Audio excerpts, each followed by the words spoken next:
highest Roy. Sri Suvachida Sahita Hanuman Temple is the only temple in India. According to the priest of the temple, Simha Acharyulu, the Hanuman used to consider Sun as his guru, and Sun had 8 divine courses.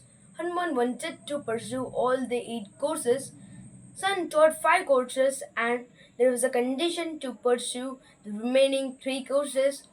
The disciples should be married, and Hanuman was child. Sun had barriers to teach the remaining courses. Sun got an idea and proposed marriage with his daughter Suvachala to Hanuman. Hanuman didn't agree at first, but to finish the remaining 3 courses, Hanuman married with Suvachala. Hari ओम शुक्लां भरधरं विष्णुं शशिवर्णं चतुर्भुजं प्रसन्नं वदनं सर्वविघ्नोपशान्तये।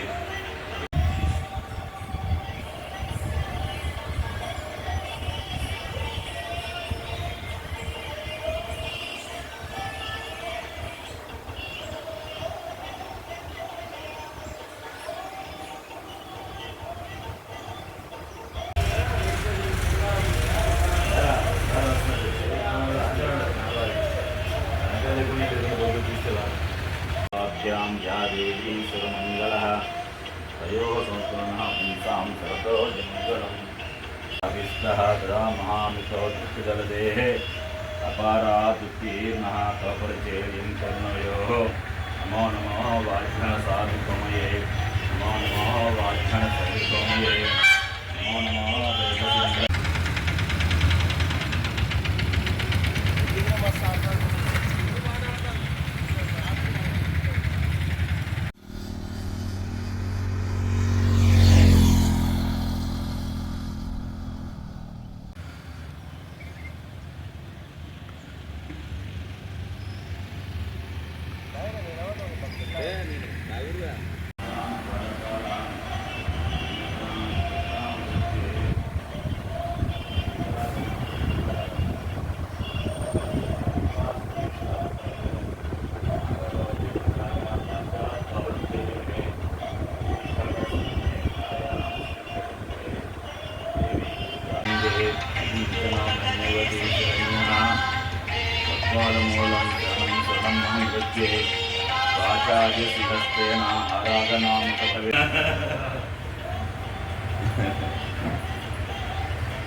जय श्री राम। ये Khammam district के एलंदू ग्राम में श्री हनुमान जी का मंदिर है। उनके धर्मपत्नी के साथ में सुवच्छला आंजनेय स्वामी जी का मंदिर है एलंदू ग्राम में। इस मंदिर की विशेषता ये है कि पुराणों में बताया गया है कि हनुमान जी का विवाह हुआ है। विवाह होने के बाद दोनों ब्रह्मचारी रहने लग गए। विवाह इसलिए हुआ है क्योंकि हनुमान जी के गुरुजी हैं सूर्य भगवान, और सूर्य भगवान की पुत्री का नाम है सुवच्छला जी। उनको विद्या ग्रहण करने के लिए सूर्य भगवान के पास गए थे। सूर्य भगवान ने विद्या ग्रहण के समय उनको कुछ विद्याएँ गृहस्थ आश्रम में भी बताना था, तो उन्होंने कि मतलब कन्यादान करना है, मेरी पुत्री का विवाह करना है, मेरी पुत्री के साथ विवाह करो। हनुमान जी का प्रस्ताव रखा। हनुमान जी ने बोला कि मैं तो बाल ब्रह्मचारी हूँ, मैं विवाह कैसा करूँगा। तो उन्हें सूर्य भगवान ने बोला कि आप मेरी पुत्री के साथ विवाह करो, उसके बाद में आपका ब्रह्मचर्य या आपका तपस्या आप में जा सकते हैं। सूर्य भगवान की पुत्री सुवच्छला देवी जी के साथ हनुमान जी का विवाह हुआ। दोनों विवाह करने के बाद अपने अपने जगह में तपस्या के लिए वापस उन्होंने चले गए।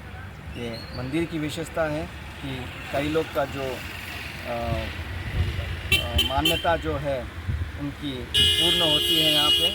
जैसा क्लेश है, शादी का विवाह है नहीं हो रहा है, व्यापार के लिए है, और जो भी पढ़ाई के लिए उनकी सब यहाँ पे पूर्ण होती है। जय श्री राम। జై శ్రీమన్నారాయణ. నా పేరు పంచాంగ శ్రీనివాసాచార్యులు. మాది ఇల్లందు. ఇక్కడ అనంతతో సువచ్రాదేవి సహిత ఆంజనేయ స్వామి గుడి ఇది. ఆంజనేయ స్వామి గుడిలో ఇక్కడ ఆంజనేయ స్వామి పక్కన భార్య ఉంటుంది. అమ్మవారి పేరు సువచ్రాదేవి. ఆమె సూర్యపుత్రిక. ఈ యొక్క దేవాలయాన్ని 2006లో ప్రతిష్టాపన చేశారు. 2006 నుంచి కూడా భక్తులు రావడం జరుగుతుంది. అప్పటి నుంచి కూడా ఎవరి కోరుకుంటామో ఆ కోరిక నెరవేరుతుంది అనమాట. మహద్భాగ్యం ఉంది ఇక్కడ. విద్య విషయంలో కానీ, ఉద్యోగ విషయంలో కానీ, ఇలాంటి విషయంలో సరే మనం ఏం కోరుకుంటామో ఆ కోరిక నెరవేరుతుంది అనమాట. అని మహద్భాగ్యం ఉంది. అందు గురించి ప్రత్యేకంగా ఈ దేవాలయం కోసం చెప్పేసి యూపీ, ఎంపీ, మహారాష్ట్ర, ఢిల్లీ నుంచి కూడా చాలా భక్తులు వచ్చి దర్శనం చేసుకుని వెళ్తూ ఉంటారు. మరి అసలు స్వామివారికి మరి కళ్యాణం అయిందా, ఎప్పుడైంది, ఎలా అయింది అనే విషయాలు మనం ఇప్పుడు నేర్చుకుందాము. మరి స్వామివారి అమ్మవారి పేరు సువచ్రాదేవి. ఆమె సూర్యపుత్రిక. మరి స్వామివారి యొక్క గురువు గారు సూర్యభగవానుడు. ఆయన దగ్గర విద్య నేర్చుకుంటాడు ఆంజనేయ స్వామివారు. ఆ విద్యలో భాగంగా నవవ్యాకరణం అని 9 రకాల వ్యాకరణాలు ఉంటాయి. ఆ వ్యాకరణ భాగంగానే 4 వ్యాకరణాలు బ్రహ్మచారి నేర్పుతారు. మిగిలిన 5 వ్యాకరణాలు వివాహం అయిన తర్వాత నేర్పుతారు అనమాట. కానీ స్వామివారి పూర్తి నేర్చుకోవాలంది. అందుకని చెప్పేసి ఆ స్వామివారి కోరికని ఆ సూర్యభగవానికి తెలియజేస్తారు ఆయన. అప్పుడు ఆ సూర్యభగవాన్ ఏమిస్తారంటే ఆయన మరి వివాహం చేసుకున్న పూర్తి నేర్చుకోవచ్చు అని చెప్పి అంటాడు. అప్పుడు స్వామివారు మరి బ్రహ్మచారిని నాకు పెళ్ళి వహిస్తారు ఆయన అని చెప్పంటే అప్పుడు మా అమ్మాయి ఉన్నది. అమ్మాయి పేరు సువచ్రాదేవి. ఆమె నా వచ్చేసి పుట్టింది. ఆ వచ్చేసి మాత్రం వివాహం చేసుకో అంటే మనిషి రూపంలో కాదు, దేవత రూపంలో కాదు, మానవ రూపంలో కాదు. ఆమె వచ్చేస్తూ అంటే సూర్యభగవాన్ యొక్క వచ్చేసి నుంచి ఉద్భవించింది కాబట్టి ఆ వచ్చేసి వివాహం చేసుకుని ఆయన అని చెప్పేసి అంటాడు సూర్యభగవానుడు.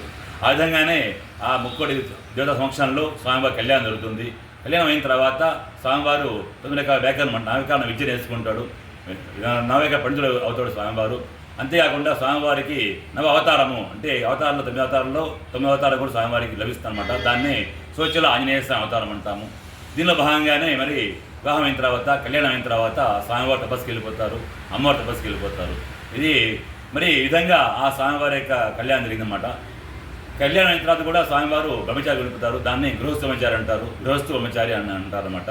ఆ విధంగానే మరి ఇక ఇచ్చిన భక్తులు ఎవరికైనా సరే ఆ యొక్క వివాహ విషయంలో కానీ, విద్యా విషయంలో, ఉద్యోగ విషయంలో కానీ, సంతాన విషయంలో కానీ, వ్యాపార విషయంలో కానీ మనం ఏం కావాలంటే కోరిక స్వామికి చెప్పుకున్నట్టయితే ఆ కోరిక నెరవేరుతుంది అనమాట.